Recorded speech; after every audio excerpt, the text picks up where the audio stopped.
Capital Sonoro. Capital Político.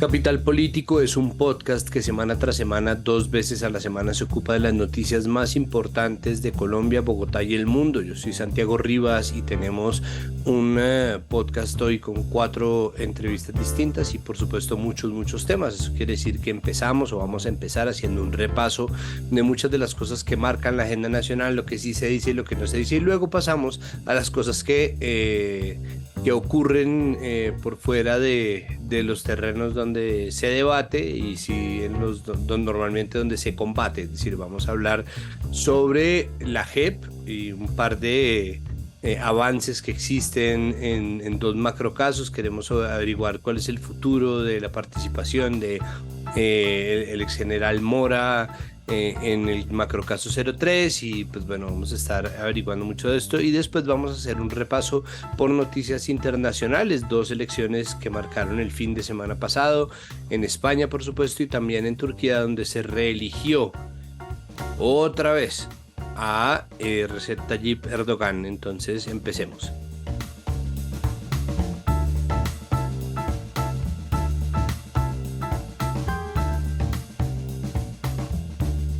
Empezamos haciendo este repaso y para analizar las muchas cosas que están pasando en nuestra atribulada agenda nacional, se encuentra con nosotros nuestra analista de cabecera, politóloga, creadora de contenido sobre actualidad nacional para las redes sociales, Claudia Ospina.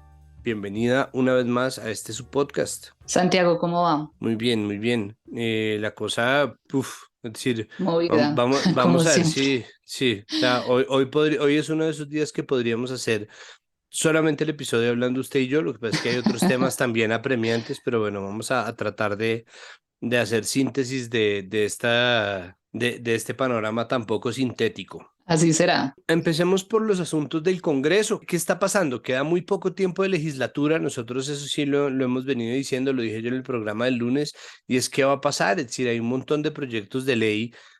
Hay además 3 reformas en curso. Un proyecto de acto legislativo que es la regulación del cannabis de uso recreativo para adultos. ¿Hay tiempo para todas estas vainas? El panorama no está tan fácil para el gobierno porque, como lo dice usted, pues quedan 15 días hábiles de esta legislatura, ¿no? Porque también ya se sabe que van a haber sesiones extraordinarias, pero pues la legislatura como tal acaba hasta el 20 de junio. ¿Por qué le digo que un panorama difícil? Porque primero el gobierno se comprometió o dijo que iba a hacer todas estas reformas en su primera legislatura y pues ya se va a acabar, entonces tal vez no lo cumpla. Segundo, porque ya pierde la presidencia del Congreso en la legislatura que empieza el 20 de julio. Una de las ventajas que tenía en esta primera legislatura del Congreso era tener a Roy Barreras por un lado y a David Racero en Cámara de Representantes como presidente. Ya para la siguiente legislatura esto estará en manos de la Alianza Verde y del Partido Liberal y pues no es un secreto que aunque ellos hacen parte de la coalición de gobierno en papel, en la práctica hay bastantes diferencias que han hecho que estos partidos se distancien un poco del gobierno y que seguramente pues no garanticen esa agilidad que tal vez se tenía en esta primera legislatura. Ese plazo de la primera legislatura se lo inventaron ellos. Ellos tienen 4 periodos legislativos para sacar adelante sus reformas. Se sabía desde un comienzo que iba a ser un panorama difícil. Me parece que esa es una promesa que de incumplirse estaría todo bien, ¿no? Es decir, como que si quieren pasar la reforma laboral o si quieren pasar la reforma pensional en la próxima legislatura, ya tienen 2 partidos que se cambiaron del gobierno a independientes. Es decir, pueden hacerlo, finalmente ese es el trabajo que ellos tienen, o que pensaban hacer las otras 3 legislaturas, ¿no? Perdón, eso es simplemente mi opinión. Lo otro es, creo que ahí depende, y creo que lo que termina conviniéndole otra vez al presidente, pues es continuar la pelea al interior del Partido Liberal, ¿no? Él se ató un poco a pelear por esto eternamente, porque pues ahora le toca entonces pelear para que la división que ya ha generado el petrismo al interior de las filas liberales termine por llevarse también a la pelea por quién se queda con la presidencia de la Cámara, y ahí ya va a tener también que gastar un poco de su capital político, ¿no? Sí, ¿no? Y lo que en algún momento acá hablamos los dos, creo que el gobierno quiso como meterle un acelerador y hacer todo al tiempo. Y pues las mismas dinámicas políticas le están demostrando que no, primero no debería funcionar así. Segundo, es supremamente agotador para la ciudadanía y como pretender hacer un montón de reformas grandes, todas al tiempo y todas como a las malas. Entonces, pues fue la apuesta que hizo y lo que está resultando es que hasta el momento, más allá de la reforma tributaria que todos los gobiernos siempre hacen, no ha habido nada más sustancioso que se haya aprobado y todo sigue siendo un poco lento. Sí debió haberse planeado un poco, como de manera mucho más periódica y más usando de verdad lo que usted dice, pues los 4 años que se tienen al final. Pero pues sí es seguramente un golpe al ego, ¿no? De Gustavo Petro, que yo creo que sentía que al tener unas mayorías en el Congreso le iba a resultar muy fácil poder pasarlas de manera rápida en esta primera legislatura y pues no fue así. Vuelvo y repito, así parezca cansona, pero pues no fue así, también teniendo en cuenta que en octubre hay elecciones y lo que pasaba en mayo del año pasado en plenas elecciones presidenciales, pues seguramente no es lo mismo que están pensando los partidos, especialmente los tradicionales, en este momento para sus intereses ya territoriales. Creo que uno de los llamados generales, y ya vamos a pasar al siguiente tema, es un poco cálmese todo el mundo, pero bueno, no hay nada que más altere a la gente que el hecho de que la llamen a calmarse. Hablemos sobre lo que fue el gran escándalo del fin de semana y de estos días, que ha sido el cuento de Laura Sarabia y su ex niñera, Marelvis Mesa. Eso va mm, va largo, ¿no? Como que eso empezó con una publicación de semana, es un artículo al que le hace falta muchísima reportería, en donde además, como ha pasado con muchos trabajos de semana y quienes trabajen ahí, pues sepan perdonar, pero es así, termina el periodismo del resto de medios haciéndole la mitad de la tarea a lo que para semana termina siendo el posicionamiento de una agenda o de una serie de mensajes clave. Quedó flotando en el aire, pues lo que finalmente es importante y es la denuncia de un abuso de poder por parte de Laura Sarabia, que somete a un interrogatorio con polígrafo a quien fuera su ex niñera, acusada del robo de una plata, pero en ese momento y en el artículo de semana no hay claridad sobre de dónde sale la plata, pese a que ellos han reportado que Laura Sarabia había denunciado frente a la fiscalía el robo de más o menos 30 millones de pesos, y digo más o menos porque son $7.000 y eso pues son más o menos 30 millones de pesos, según a cómo esté el dólar, y en eso semana pues sí es especialista en reportar en qué va el dólar, pero no dice cuánta es la plata, incluso en algún punto deja flotando una cifra exorbitante de 150 millones de pesos.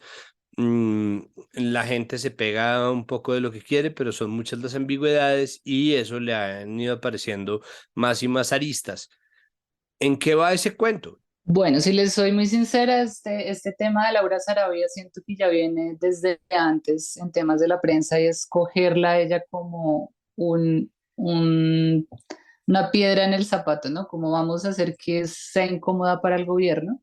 Es una persona que no hace parte del mundo político, que no es la típica figura que uno ve que lleva años en la política y entonces ya es jefe de gabinete, entonces tenemos como todo un pasado que sacarle, ¿no? Al final es una cara nueva, muy joven además, tiene creo que 29 años, ¿no? Y pues para muchos es una sorpresa como ver a una figura nueva con tanto poder en la Casa de Nariño. Si ella es buena, es mala, pues eso no lo sabemos. Yo siento que pues está ahí. Las veces que la he escuchado hablar me parece una persona muy sensata, como muy centrada en su trabajo. Me parece chévere que la gente joven ocupe estos tipos de cargos y que no nos quedemos solo en como esos dinosaurios de la política que siempre están ahí. Y como usted lo dice, pues venía de trabajar con Armando Benedetti, es decir, que al final fue una ficha que llegó a la campaña de Gustavo Petro por él y pues se volvió desde hace como yo creo que un mes, no polémica, pero sí de empezar a hablar de ella y de poner su nombre en boca de la prensa y hacerle entrevistas y como de entender quién está detrás de sí, esa compañía constante que uno ve entre Gustavo Petro y ella, que lo acompaña a todo lado. Entonces de ahí es que sale pues semana en su estilo, con portada y todo en la revista, como hicimos esta gran investigación, este gran descubrimiento. Y efectivamente, como usted lo dice, hay mucha desinformación desde el principio Y acá es donde me da tristeza de parte de los medios de comunicación, porque es que nosotros que estamos todo el tiempo consumiendo noticias, pues ahorita tenemos claro que son $7.000, pero estoy segura que un montón de gente se quedó con la información que leyó el domingo, o que escuchó el domingo y entonces se quedan en, y esta vieja porque tiene una maleta con 150 millones y quién sabe quién se la dio y son unos narcos, no sé, usted sabe que se empiezan a armar toda una novela. No, pues, pero además cuentas como, o sea, gente que no se supone que pertenezca a, es decir, yo sé que es elitista decirlo, pero todavía hay gente a la que uno, pues, un poco le reclama la responsabilidad de mantenerse mejor informada o al menos de tener más criterio y gente como Diego Santos sale a decir, ay, otra vez, ¿no? Plata en efectivo en poder de petristas y es como, no, espérate un Exacto, como las momento bolsas porque de plata. otras las bolsas, ¿no? Entonces, claro, pero eso también es algo que intencionalmente queda dentro del artículo de Semana. Entonces, Semana no lo corrobora, no se pega de eso, pero lo deja ahí flotando y finalmente las muchas fallas de reportería que tienen, donde falta pues corroborar, averiguar, preguntarle a un abogado, ¿no? Como el hecho de que Semana pregunte, ¿no? Hay un abuso de poder, es como, no, pues cuéntanos porque es lo que estás denunciando tú, pero queda eso ahí flotando precisamente para que la gente que está pegada de una matriz de opinión salga a decir, o bueno, todos que estamos pegados de una matriz de opinión salgamos a ver qué hechos sí, qué hechos no, cuando debería haber una noticia con hechos concretos, que finalmente es el gran problema. Exacto, entonces sí, uno no puede quitarse como la idea de la cabeza que hay gente que consume noticias un momento determinado y luego por su trabajo, sus cosas de cotidianidad, pues simplemente se desconecta y se queda con esa desinformación y pues de ahí lamentable que suceda, pero nos sorprende, no nos sorprende que venga de este medio, pero ¿qué desató realmente esto? Pues que se abrió una investigación de parte de la Fiscalía donde de hecho ayer martes se empezó una inspección en Presidencia, en la Casa de Nariño, para poder tomar todas las pruebas y pues, todo lo que haya de material de lo que sucedió durante el momento en que Alan, ex niñera, se le hizo el tema del polígrafo en la Casa de Nariño. Entonces, es una investigación que terminó, de hecho, en la madrugada y que tendrá sus resultados.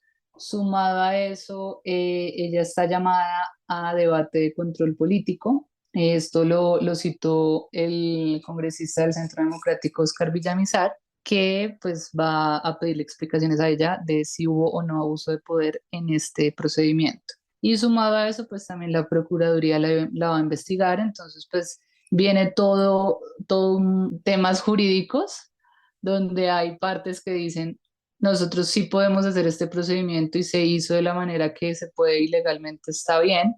Y hay otra postura, como la del fiscal, que dice que es la única entidad que puede hacer este tipo de cosas y que el hecho de que ellos no tuvieran información de lo sucedido, pues hace que Laura Sarabia, perdón, eh, tuviera pues un abuso de poder en este procedimiento que sucedió en enero de este año. Sí, pues además creo que lo que termina siendo muy problemático es que si se vulnera el derecho al debido proceso, se daña también el proceso, ¿no? Es decir, esto puede ayudarle finalmente a María Elvis Mesa en caso de que haya sido, y esto de nuevo no es información confirmada ni es un hecho cierto, no en caso de que María Elvis Mesa se haya robado esa plata, la vulneración del debido proceso da al traste con la investigación. Exactamente. Pero pues ese es el otro tema, ¿no? Nunca se sabe realmente qué salió en el polígrafo, o sea, como qué sucedió. Y sumado a lo que usted ha dicho, pues llega otro tema más que hace que sigamos como en esta novela de, bueno, hasta qué otras figuras están participando en todo este proceso. Y es lo que comentó usted al principio del reporte de Coronel, donde él afirma que hay fuentes cercanas a Laura Sarabia que dicen que Armando Benedetti es quien filtra este tema a la revista Semana para chantajearla. ¿Chantajearla con qué?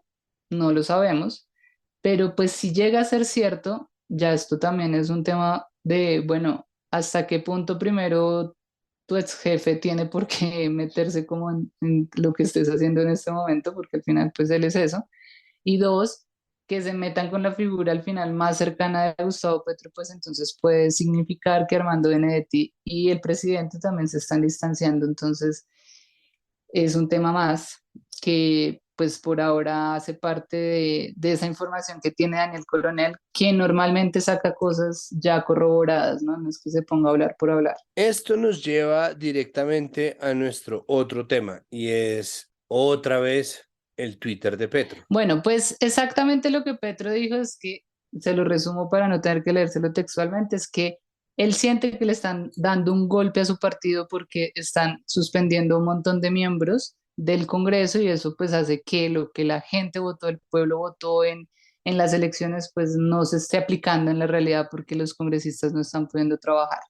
Esto lo tomó el Consejo de Estado como pues un ataque directo, pero pues al final él aclaró que la verdad era hablando sobre la Procuraduría, que de hecho le formuló pliego de cargos al senador del Pacto Histórico Wilson Arias, porque presuntamente él responsabilizó a 4 uniformados de la policía de torturar a varios jóvenes que habían sido detenidos durante las protestas del 2021 y pues que esto no, pues no es cierto, entonces le abrieron este proceso. La procuradora ha dicho que ella no va a caer en el juego del presidente, de pelear con él y pues ha sumado a eso, hace poco, por no decirle que hace unos minutos, eh, la bancada del Pacto Histórico también salió a decir que pues van a pronunciarse sobre, pues le van a pedir a la CIDH que controle lo que está pasando en el país con la Procuraduría, porque la Procuraduría está afectando y vulnerando los derechos políticos del Pacto Histórico. Con pues lo llaman ellos como una persecución que le están haciendo al partido, entonces le mandaron un comunicado y una carta a la CIDH donde ellos como bancada pues se pronuncian, de hecho lo están haciendo, como le digo, hace unas 3 horas en el Congreso. Entonces ya empieza también pues una pelea nuevamente entre el presidente y la Procuraduría. Sí, como que existe una cosa con las formas que se está diluyendo y que produce problemas. Creo que ese es lo más doloroso de todo, es precisamente lo muy problemático que resulta, como que al final termina todo el mundo agarrado. Y ahí uno piensa, bueno, Songo Sorongo van avanzando las reformas que ya pasaron un debate, pero no, es una reforma, un debate. Y sin embargo, las cosas parecen estar mejor de lo que hubieran podido estar, porque resulta que a Rodolfo Hernández, por el caso de Vitalogic, que era el caso por corrupción que se le estaba siguiendo, fue condenado a 14 años de no poder participar en política. O sea, en este momento estaríamos hablando de la presidenta Marelén Castillo. Pues sí, como lo cuenta usted, esto pues es típica noticia de última hora porque sucedió literal hace unas horas. La Procuraduría inhabilitó y suspendió a Rodolfo Hernández por 14 años y teniendo en cuenta la edad de él, pues podríamos decir que ya simplemente es como su muerte política porque no hay manera de que pueda volver a ocupar algún cargo. Y esto pues sí hace parte del tema que tiene él por el caso de corrupción de Vitalogic cuando fue alcalde de Bucaramanga. Él tiene una segunda instancia y podrá apelar, pero pues al final esto sí ya lo aleja completamente de alguna opción para su posible candidatura a la gobernación de Santander y demuestra una vez más que si era un tema que hablábamos mucho en época de campaña del peligro que había de que una persona que estuviera investigada, que de hecho debería esto ya generar que no pudiera ser candidato a la presidencia, pero que tuviera una investigación además tan adelantada, hubiera llegado a la presidencia, entonces tal cual dice usted, pues ahorita estaría inhabilitado y simplemente no tendríamos presidente, pues tendría que ocupar el cargo de su vicepresidenta, que en ese momento pues era Marilyn Castillo. Por último, hay que avisar, más como una cosa de servicio que otra cosa, que hay unas consultas interpartidistas este domingo, que es lo que, como así que hay consultas interpartidistas? ¿De qué partidos? Normalmente antes de las elecciones de tanto de presidencia, territoriales o de Congreso, se abre un espacio de consultas interpartidistas para que pues, los partidos que quieran hacer este tipo de consultas usen esos espacios que la registraduría da, donde pues obviamente cuentan con puestos, con presupuesto, etcétera. Entonces, efectivamente, este domingo hay consultas interpartidistas muy pequeñas. La verdad es una cosa súper chiquita porque va a ser en 2 municipios de Cundinamarca, en un municipio de Boyacá y en Bogotá. En el caso de Bogotá es el Centro Democrático y el Partido Liberal que tienen unos precandidatos para las juntas administradoras locales y en estas elecciones pues van a sacar a sus candidatos. Normalmente se declara, pero pues por ser algo tan pequeño no va a suceder. Y aunque ellos ponen la logística, las mesas, los jurados, quienes ya terminan contando los votos y hacer ese procedimiento, pues son los partidos. Ellos simplemente ponen la logística, les entregan y les dicen, listo, ustedes vayan, cuenten y hagan sus cosas. Perfecto, pues bueno, Claudia, muchísimas gracias por acompañarnos. Queda hecha toda la información, logramos pasar y masticar cada uno de estos temas que son temas gigantescos. Nos vemos en la próxima grabación de Capital Político. Muchísimas gracias. Gracias a usted por la invitación, Santiago, y nos vemos pronto con más información.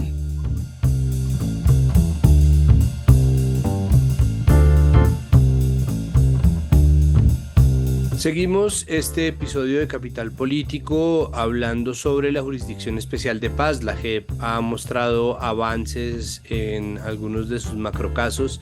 Esto, por supuesto, remueve mucho de la memoria histórica y trae consigo, como ya vimos que pasó durante las audiencias de Salvatore Mancuso, pues información que es relevante para entender la magnitud de la violencia que se vivió en nombre de la guerra contra las Fuerzas Armadas Revolucionarias de Colombia, FARC.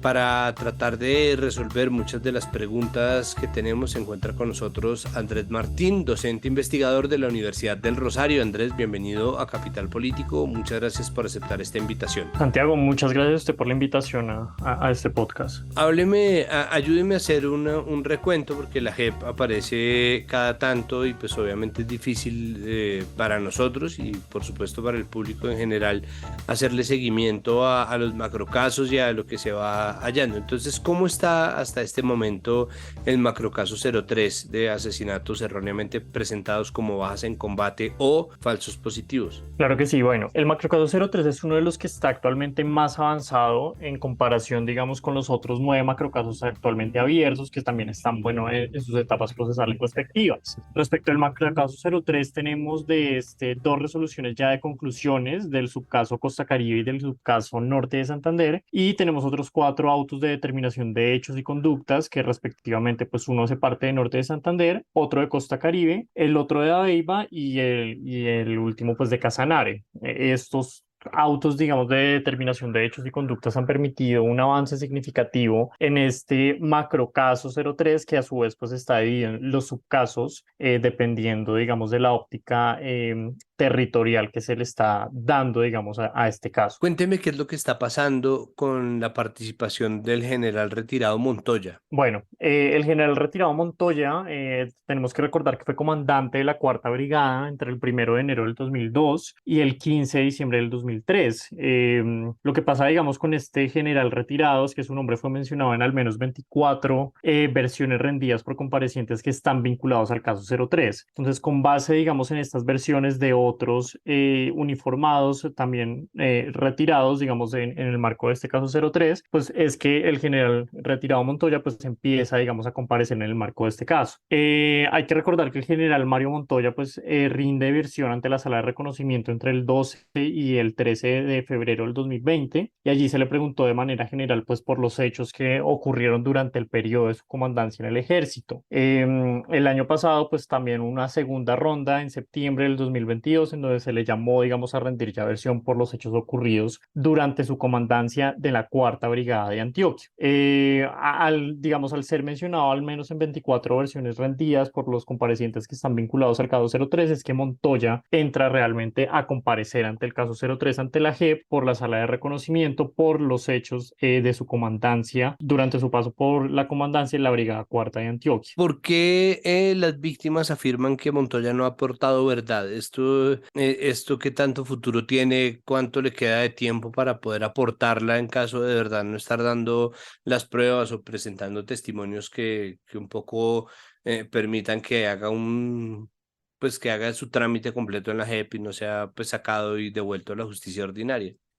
Las víctimas, digamos, sienten un inconformismo total, sobre todo en el macrocaso 03, porque sienten una actitud bastante negativa y reacia de aceptar realmente los hechos que se les endilga por parte de la sala de reconocimiento en el marco del macrocaso 03. En especial, digamos, al general retirado Montoya, pues se le acusa precisamente de que algunas cifras de los informes que ya se han presentado con fiscalía o de las versiones voluntarias o de las versiones que han entregado otro tipo de comparecientes son contradictorias con las versiones que ha entregado Montoya en el marco, digamos, de estas versiones. Justamente en días pasados, tanto el 27 y el 28 de mayo, se llevaron unas audiencias para escuchar precisamente a las víctimas y en el marco, pues, de estas audiencias se escuchó, digamos, durante todo el día, durante estos 2 días, a las víctimas que precisamente resaltaban eso, que hay contradicciones frente a lo que dice Montoya, frente a las cifras que se revelan, frente a otro tipo de versiones rendidas por comparecientes.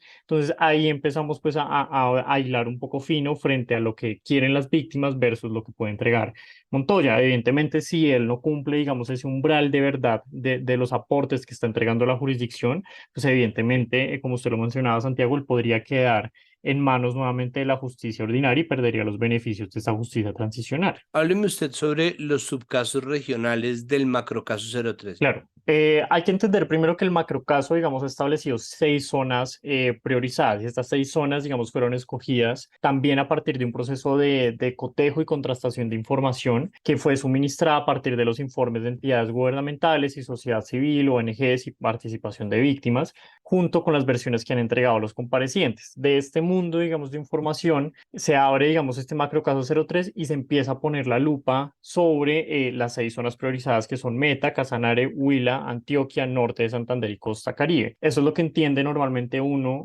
cuando le hablan del subcaso Costa Caribe, del subcaso Norte de Santander, del subcaso Casanare. Lo particular, digamos, de Antioquia ha sido, digamos, que dentro de esta parte de Antioquia y sobre todo el municipio de Antioquia se concentran gran parte de las víctimas o de los hechos relacionados con los mal llamados falsos positivos. Es por eso que esta zona, digamos, es tan importante en materia, digamos, macro. Se reportan que en Dabeiba, este punto, digamos, donde fueron identificadas bastantes víctimas, pues se cometieron crímenes de guerra y de lesa humanidad durante los periodos que se están investigando, que son de 2002 a 2006.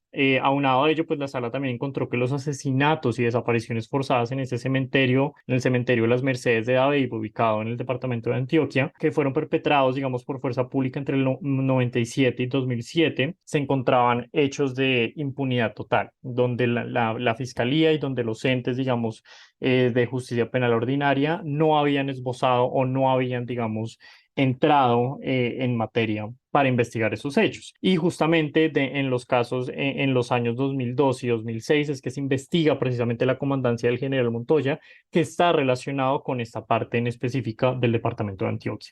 Ahí la participación como actores específicos de ciertas brigadas del ejército es muy llamativa, precisamente porque el macrocaso 03 se hace de abajo hacia arriba, ¿no? Se empieza por quienes perpetraron los asesinatos y se llega hasta quienes fueron las cabezas. Hábleme sobre otra brigada, la Brigada 14ª del Ejército, que está documentada en el subcaso Casanare. ¿Qué ha pasado con las investigaciones acerca de esa brigada?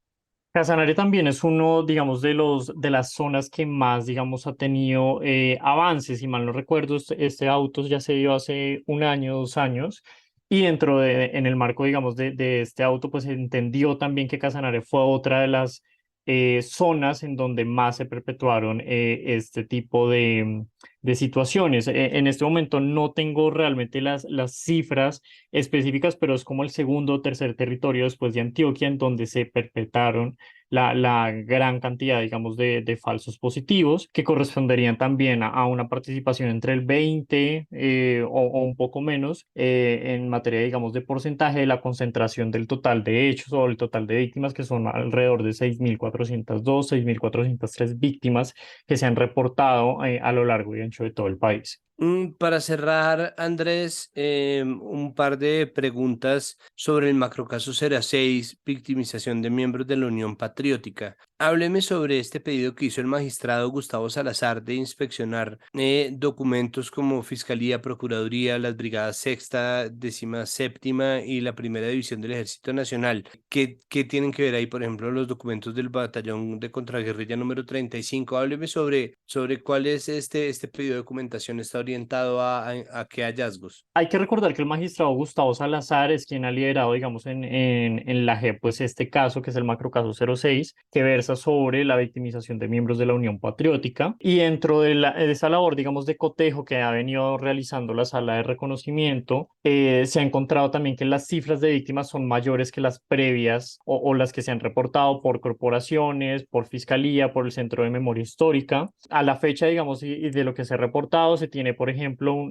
investigaciones de al menos 8.300 víctimas de la UP, de las cuales 5.733 fueron desaparecidas o asesinadas. El magistrado, digamos, ha sostenido en diversas versiones y también lo ha rendido ante la Comisión de la Verdad, pues que ya terminó su mandato, que esta cifra se trata de un número superior y que representa evidentemente ese carácter masivo, generalizado y permanente de la violencia en contra de la Unión Patriótica. Este pedido en especial, digamos que se ha encargado, por ejemplo, o esta orden por parte de la jurisdicción en cabeza, digamos, del magistrado Gustavo Salazar, que ordena, mejor dicho, inspeccionar los archivos de estas unidades, se da sobre todo para salvaguardar el contenido de estos documentos y para mirar realmente que esos archivos se conserven dentro de la memoria histórica y se conserven de cara a la investigación que está realizando la Jurisdicción Especial para la Paz para esclarecer los hechos, porque ya se tiene evidencia de que las cifras realmente que han sido entregadas no responden realmente a la realidad y por eso surge, digamos, esta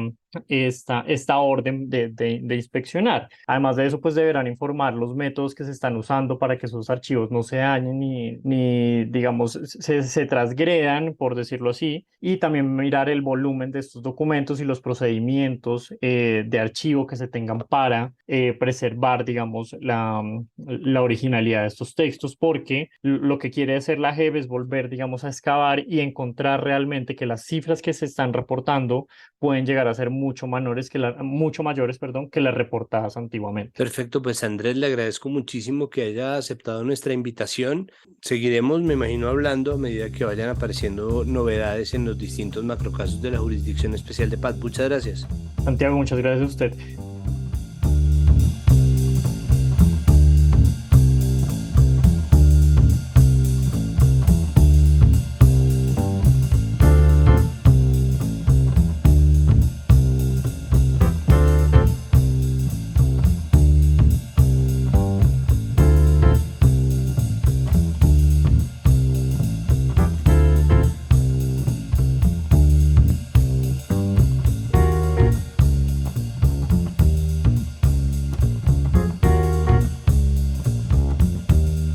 Cerramos este episodio de Capital Político pasando a noticias internacionales. Hubo dos elecciones este fin de semana pasado que a nosotros pues, nos dejan muchísimas preguntas. Obviamente la que más se relaciona con nuestra vida y que de hecho ya ha sido utilizada como una manera de un poco sentar un precedente o contarle una fábula al gobierno de Gustavo Petro, pues son las elecciones regionales y autonómicas en España, que le dieron el triunfo al Partido Popular, un partido tradicional de derecha, pero que vieron además un crecimiento gigantesco del partido Vox, un partido de ultraderecha. Nosotros pues tenemos muchísimas preguntas y para respondernoslas está con nosotros Lourdes Lancho, periodista de la cadena SER. Lourdes, muchísimas gracias por aceptar nuestra invitación. Bienvenida a Capital Político. Muchas gracias. Gracias a vosotros por invitarme. Bueno, cuénteme por favor, lo primero es, tras estos 2 días que han pasado, con todas las reacciones que han traído la decisión del presidente Pedro Sánchez de convocar elecciones anticipadas. Cuénteme cómo está la cosa, es decir, cómo está el ambiente en este momento en España con respecto a los resultados de las elecciones. Bueno, como tú bien dices, pues la principal consecuencia fue esa maniobra en tanto temeraria de Pedro Sánchez, el presidente del gobierno, de convocar por sorpresa elecciones anticipadas y sobre todo la fecha, ¿no?, para las que la convocó, porque quizá pensábamos que si avanzaba elecciones dejaría pasar el verano y que sería en septiembre, porque entre otras cosas nos pilla en España presidiendo la Unión Europea, es el semestre de presidencia española en la Unión Europea. En fin, que había muchas especulaciones y nos quedamos todos en shock, literalmente en shock, cuando el lunes anunció esa convocatoria del 23 de julio de las elecciones anticipadas. Y a partir de aquí, pues estos días estamos con el paso cambiado algunos y haciendo la digestión de este anuncio como consecuencia de esos resultados que sí que han sido un bueno, luego si quieres matizamos, no es tanto un descalabro del Partido Socialista porque proporcionalmente no, ha perdido votos, pero no tantísimos como para justificar esa oleada full, esa oleada del Partido Popular que pasa a gobernar eh, comunidades que hasta ahora estaban en manos del PSOE o de coaliciones de izquierda. Entonces, bueno, pues estamos un poco pasando estos días intentando procesar todo esto. Y si me preguntas por los políticos, pues bueno, hoy Pedro Sánchez se ha reunido con su partido, con los representantes de su partido, con diputados, con senadores, para explicarles esta estrategia tan arriesgada, un poco de jugador de póker, porque es un poco que yo creo que se ha marcado no sé, una jugada de estas arriesgadas. Y luego el Partido Popular, que se las prometía muy felices para celebrar esta victoria, que es una victoria aplastante, eso no se puede negar, pues también les ha pillado con el paso cambiado porque Feijóo está todavía consolidando su liderazgo dentro del partido y aunque está muy contento, indudablemente, pues bueno, tiene todavía muchas cosas que cerrar en estos gobiernos de las comunidades autónomas y en ayuntamientos y no sé, estamos todos así, un poco confusos y a la espera. ¿Cuál es el cálculo que ustedes creen que llevó a esta decisión de Pedro Sánchez? Los análisis que hacen ahora y yo creo que las reflexiones que hacemos en torno a esta decisión, primero, la personalidad de Pedro Sánchez siempre ha sido una persona de golpes, de efecto, de tomar decisiones de estas arriesgadas y hasta ahora le ha salido bien. Recordemos que este señor perdió el favor de la ejecutiva de su partido, perdió unas primarias y aún así luego se recorrió el país en un coche y consiguió todo el apoyo de las bases y míralo, ahí lo tienes. Entonces yo creo que lo primero es eso. Luego, él se refugia diciendo que en las urnas han hablado, la voluntad del pueblo español es esa, cambia el escenario político, pero en realidad lo que también cambia es no tener que aguantar 6 meses que quedaban de legislatura hasta diciembre, que es cuando se agotaba la legislatura, 6 meses de un desgaste continuo del Partido Popular y la oposición, imagínate, qué situación hubiera sido en el Parlamento. Y otro punto más que es más interesante, que es que la mayoría que sostiene el gobierno de coalición de Pedro Sánchez es una mayoría precaria sostenida por los nacionalistas vascos y catalanes. Tanto al PNV como a Esquerra Republicana de Cataluña no le ha ido bien, en estas elecciones les ha pasado factura ese apoyo a las políticas de Pedro Sánchez. Entonces, claro, se veía venir quizá un final de legislatura que prácticamente estaba agotada, un poco turbulento en el Congreso.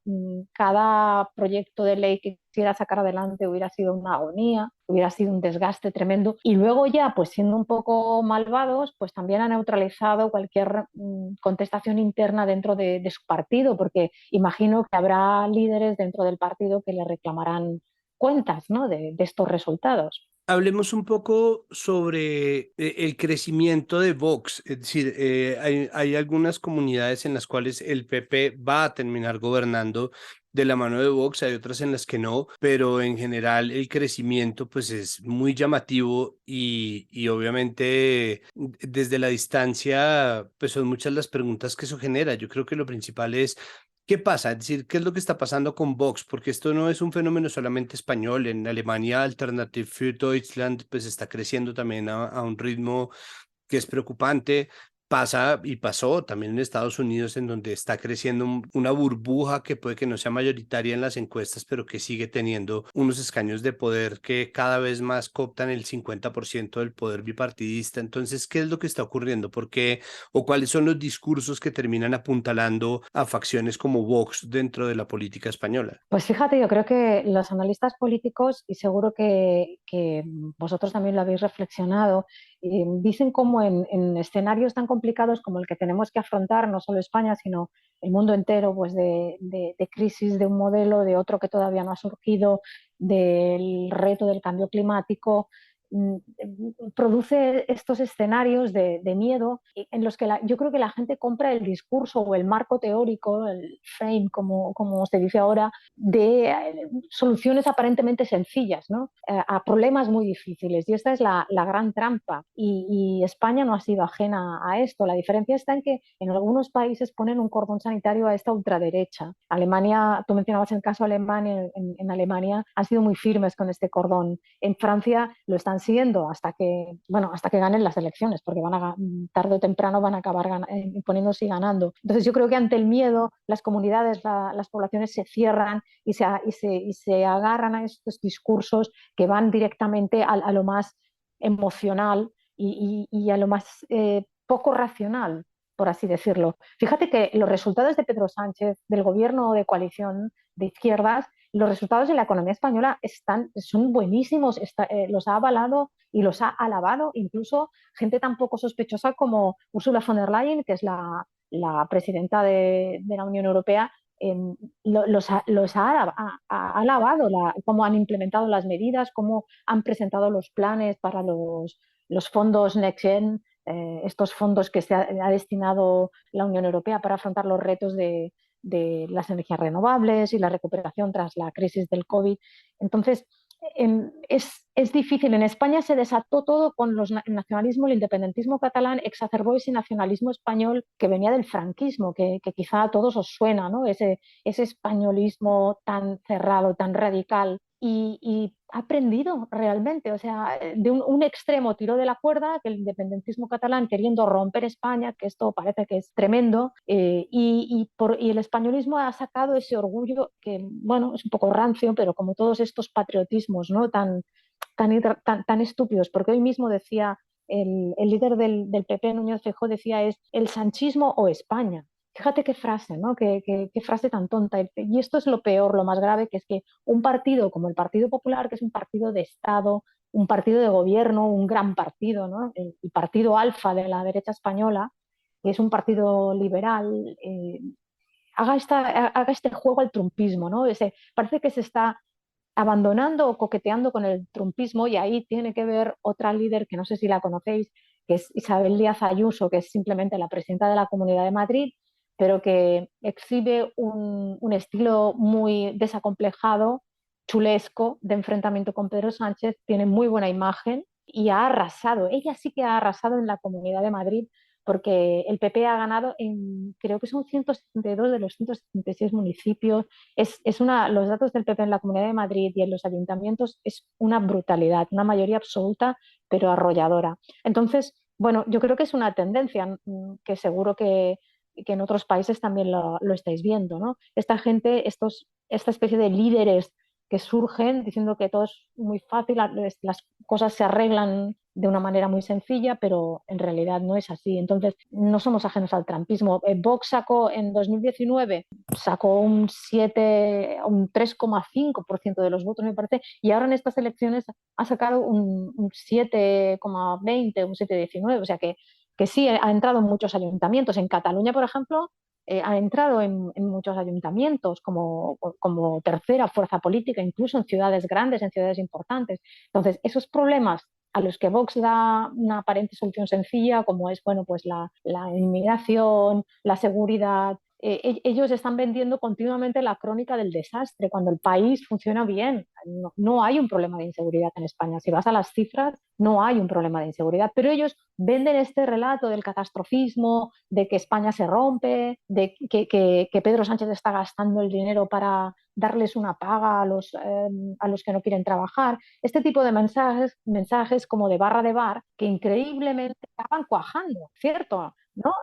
A mí me produce siempre mucha perplejidad esto. Sí, creo que la descripción es perfecta. Son mensajes de barra de bar porque igual son cosas que están ocurriendo más en las conversaciones micro que en una conversación nacional grande. Y sin embargo hay unas agendas que terminan también siendo globales. Ahí la inmigración juega un papel grande, pero también, por ejemplo, ha jugado un papel significativo, como está pasando también en Estados Unidos, por ejemplo, la inclusión de la población trans, ¿no? Ahí termina habiendo una decisión que incluso es una decisión al interior de las mismas izquierdas.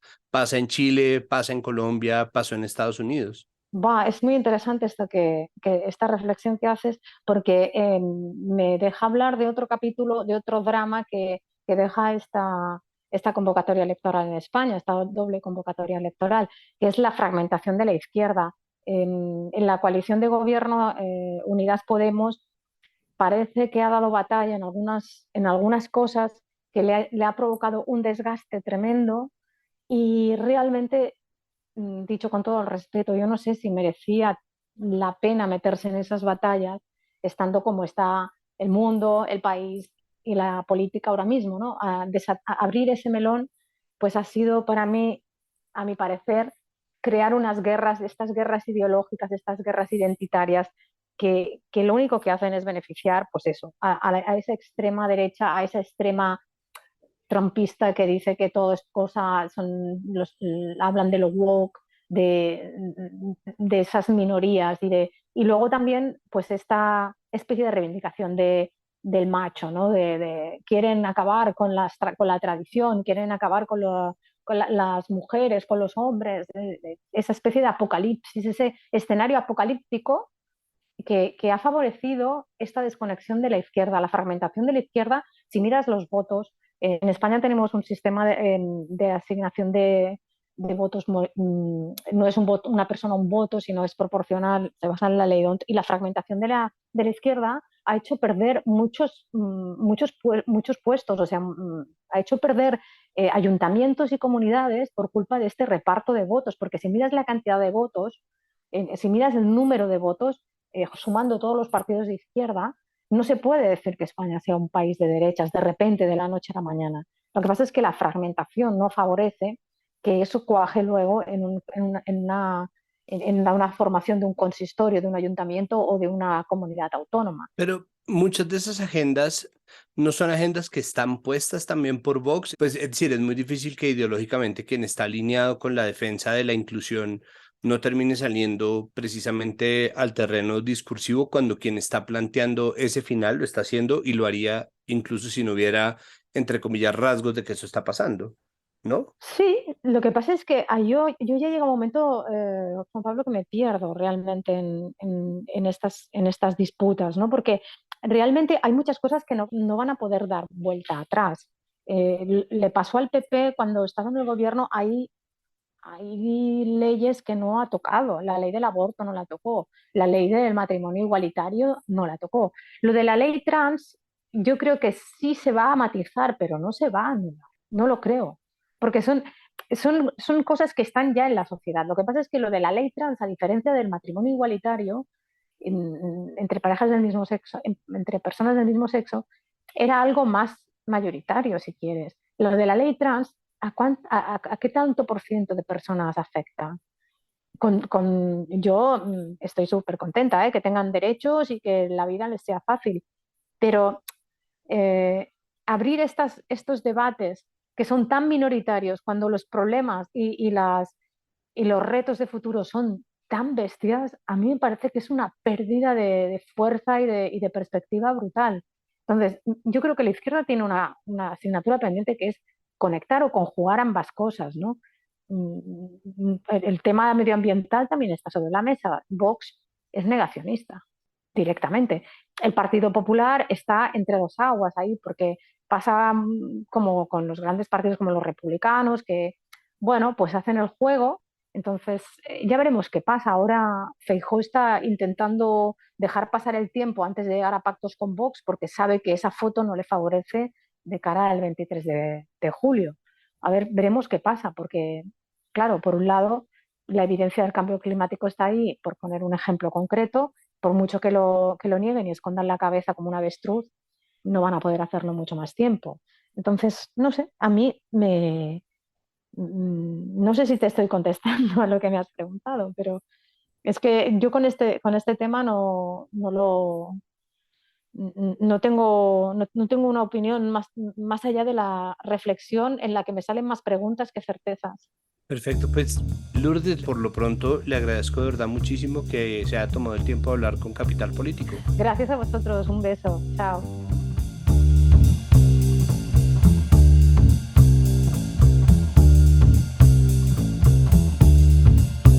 Y terminamos hablando sobre Turquía, ya hecha nuestra evaluación o este pequeño análisis sobre las elecciones en España. Pues Recep Tayyip Erdogan fue elegido otra vez como presidente de Turquía y para hablar con nosotros se encuentra Felipe Medina Gutiérrez, docente de Medio Oriente de la Universidad Javeriana y docente de Civilización Islámica de la Universidad del Rosario. Felipe, bienvenido a Capital Político. Muchísimas gracias por estar acá. Hola, muchas gracias. Un saludo especial a la audiencia de Capital Político. Bueno, lo primero es, ¿cuáles son las conclusiones que le quedan a usted tras la reelección de Erdogan en Turquía? Hay varias conclusiones que uno podría extraer. Si uno mira un poco desde el lado de la oposición del candidato Kemal Kılıçdaroğlu, pues si uno también analiza el porcentaje y todo lo que se movió, por lo menos en el último mes, pues es claro que hubo mucha gente que quería un cambio. En las urnas no fueron la mayoría, pero no por eso se puede desestimar digamos, anhelo de que el país tomara otra dirección. Pero a la par también uno puede decir que esta oposición bien heterogénea pues no pudo desvirtuar lo que es la figura política de Erdogan. De hecho, lo que mandan las urnas en un análisis duro es que el pueblo le dio un mandato popular de confianza de que él es el encargado de resolver la crisis económica y de redirigir al país hacia un mejor presente. Lo que también nos arroja esta ronda, yo creo que es precisamente Erdogan es un político audaz, con mucho apoyo popular porque pudimos ver en las imágenes grandes manifestaciones a favor, la celebración a favor de su victoria, es decir, estamos ante un personaje vigente. En algunos análisis que un poco debatiendo con algunos amigos de Turquía, de hecho, fíjense que su figura no la voy a comparar, pero casi que se puede hacer en un ejercicio académico a la de Kemal Atatürk, el fundador de la República de antes Turquía y hoy Turquía. Él gobernó por 15 años y de hecho Erdogan ya va para la casi tercera década de gobierno. Recordémosle a la audiencia que él fue alcalde de Istambul en el 94, ya había comenzado su carrera política antes. Casi que estamos en 20 años de gobierno porque el partido político que él ayudó a fundar ganó las elecciones en 2002. A partir de ahí ha tenido un desempeño muy bueno este partido. Y él ganó un poco con la bandera de resolver la crisis económica financiera, que yo lo decía en otro medio, es muy similar a la situación de ahora. Él fue de hecho primer ministro de 2003 a 2014 y de allí presidente. Recordemos que en el 2014 se cambió el sistema político de Turquía de parlamentario a presidencial, es decir, Erdogan está jugando un panorama que él conoce muy bien, ¿no? Entonces yo creo que son unas primeras conclusiones que nos deja esta victoria.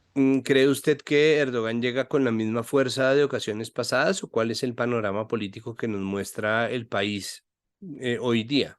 No creo que llegue con la misma fuerza. Fue de hecho una elección bastante reñida, si se quiere, aunque mucha gente ya preveía que en la segunda ronda Erdogan iba a vencer, ¿no? Si uno lo compara de nuevo, conectando con la pregunta anterior, a cuando él llegó al poder, digamos ya a la cima del poder, 2002-2003, con el partido y después el primer ministro y presidente, yo creo que antes tenía mucho más apoyo, ¿verdad? prometió resolver esa crisis económica y la verdad que lo hizo bastante bien durante varios años. Turquía pues, fue un país que se desempeñó muy bien en esos años. Pero también lo que pasa hoy en Turquía es que hay un clima alto de varios nacionalismos enfrentados. Y yo creo que este es un elemento característico del panorama político hoy. Algunos dicen que el país es polarizado o no.